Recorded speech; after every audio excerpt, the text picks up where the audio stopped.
Hello everyone, my name's Adriana. I'm a Mi'kmaq librarian with LA County Library. And today we're going to discover a few things about one of our senses, sight. Later I will demonstrate how to make an optical illusion drawing. Before we get started with the science, here are some materials you will need. Paper, pencil and eraser, colors at least 2. You can use markers, highlighters, crayons, or colored pencils, and a ruler. These are optional, lined paper and a dark marker. Now let's learn a little bit more about the sense of sight. Did you know that for most people, sight is their most dominant? In fact, 7% of our body receptors are in our eyes.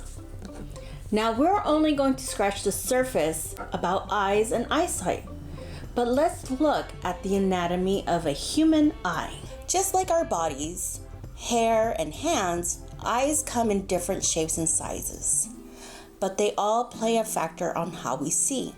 The eyes have different parts that are all involved to protect and to be able to see and observe the world around us. Let's take a look at the cornea of our eye, where the pupil and iris are located. This is an area of the middle of the iris, and it dilates, meaning it opens up, and it allows a certain amount of light to enter our eyes. Large pupils are for more light, and smaller pupils are for less light. And our eyes do this automatically. As light bounces off objects, it enters through the pupil and it goes through the lens, and this helps it focus. And it heads to the back of the eye where the retina is. The light is converted into impulses that is transferred through the optic nerve and then finally to the brain. The brain is an amazing organ that turns this information into images for us to see. Of course, there is so much more involved, but let's do a quick activity. Let's take a look at 2 images. Go ahead and pause your video. If you need to, think about the differences. Now, this picture was taken with a camera, but our eyes work very similar to a camera. Notice how the picture on the left with the leaves are more in focus and the background is blurry. And the picture on the right is the opposite. Now let's do a quick exercise. You'll need an object about a foot away from you, and you're going to focus on the object. Notice how the object looks clear and sharp, but around the surrounding areas, it's blurry. Now go ahead and put it down, relax your eyes, and we're going to try this again. Now try not to move your eyes around. All you have to do is put the object in front and then try to ignore the object in the middle, but always looking straight. Notice how your surroundings have a sharp look, but the object in the middle is blurry. Pretty cool, huh? Our senses are amazing tools to sense the world around us. Now let's look into some more about sight. Light is an important factor in order to see. As light bounces off surface areas, our eyes take in the light and transfers it into images. This is all possible because of the double flip. As the information enters our eyes, it is flipped because of the lens.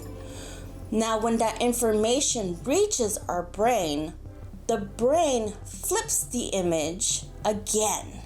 That is why we don't see upside down. What's also interesting is how we use both of our eyes to create one image. This is how amazing the brain is. It's taking the information from both eyes in order to create one picture, and this adds depth into what we see. We're going to try another activity. Take that same object, but this time you're going to put it on your right or left. It doesn't matter, but I'm going to put it on my right. Okay, so it's right here. Now I'm going to look in front of me and I'm going to close one eye. I'm going to close my left eye. With my left eye, I can still see straight ahead and I can still see my object next to me. Now I'm going to open my eyes, relax a little bit. Now I'm going to try this again, but this time I'm going to look with my left eye. So I'm going to close my right. Now that I close my right, I cannot see the object next to me. Now open both eyes again and you should be able to see the object. This is how our eyes take in information and the brain combines it into one. It's pretty cool. Now, a common question I hear a lot is, how do you see color, or how do we all see the same color? These are great questions to ask. So let's take a look at how we see color. This is all possible because of the photoreceptors in our retina, the back of the eye.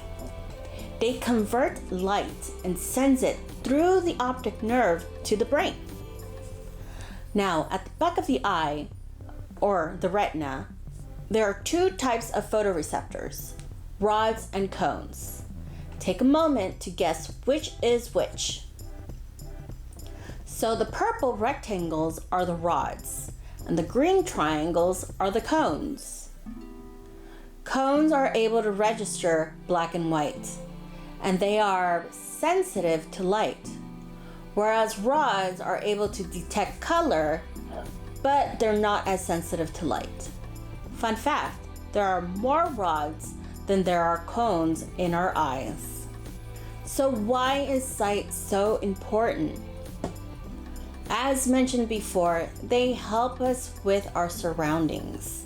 For most people, this is their dominant sense. In fact, a lot of what we learn is through what we see. They keep us safe. For example, if there is a hole in the ground, we see the hole and we avoid it. They also help us to keep sharp and alert. Now we're going to see how optical illusions work and how they take advantage of the way our brain is programmed. Now, brains are set up to recognize patterns. Now let's do a quick activity and tell me if you can read this. For most people, they are still able to read "Curiosity welcomed." And because our brain recognizes pattern, as long as the word and the first and last are the same, you'll be able to read it. Now, for everyday life, that is great, and it helps us to read faster. Now let's take a look at this image on the right. If you can, you will be able to see a chalice or a candlestick in the black area, also known as the positive space. In the negative space, the white area, you should be able to see two faces. For most people, they are able to switch back and forth and see the chalice and see the two faces. If you are unable to, it's okay. For some people, it takes time. I was one of those people who had trouble looking at pictures in the book Magic Eye. In fact, I still can't see them, and that's okay. Maybe one day I will. Now, in an optical illusion drawing, they use illusions like shading, size, positioning in order to make things look realistic. For example, the image on the left, although we know it's 2D, the shading convinces our brain that it is a 3D effect. So our brain is exploited in order to achieve an optical illusion. Now let's make an illusion of our own. Let's go through the materials that we'll need again. Paper, pencil and eraser, colors at least 2. You can use markers, highlighters, or crayons, even colored pencil. You'll also need a ruler. These are optional, lined paper and a dark marker. First, let's trace our hand on the paper. The important thing is to make sure your hand is in the middle of the page, not too high up or too low. Also, not far off to the sides. Make sure your fingers are not spread out or too close. With your other hand, trace lightly around your hand, but make sure you're close to your hand when you're tracing. Remember, if you make a mistake, take your eraser and try again. Now take your ruler and make lines going lateral. If you need help making lines, use line paper as a guide. I traced on the lines with a darker color so I could see through my paper, but I still use my ruler to make sure that my lines are straight. Straight lines are very important to make this illusion work. The important part is to stop drawing the line inside of the hand. If you happen to do it like I did, that's okay. Use your eraser and keep going. Make sure not to make the lines too dark because we're going to erase them later.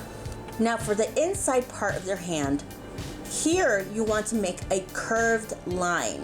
So you're going to connect from one side of the line to the other. When you get to the fingers, each finger will have its own curve. Just make sure you are connecting from one side to another. And when you're done, you can either color it in with another color or use another color to create more lines, or both. The choice is yours. And after you're done coloring the lines, if you see any pencil markings, you can erase them. If you like drawing your hand, try making other shapes or other images that can be turned into an optical illusion. I hope you enjoyed learning about our sense of sight and making your own optical illusion. And don't forget to like and subscribe to our channel for new videos. Bye everyone.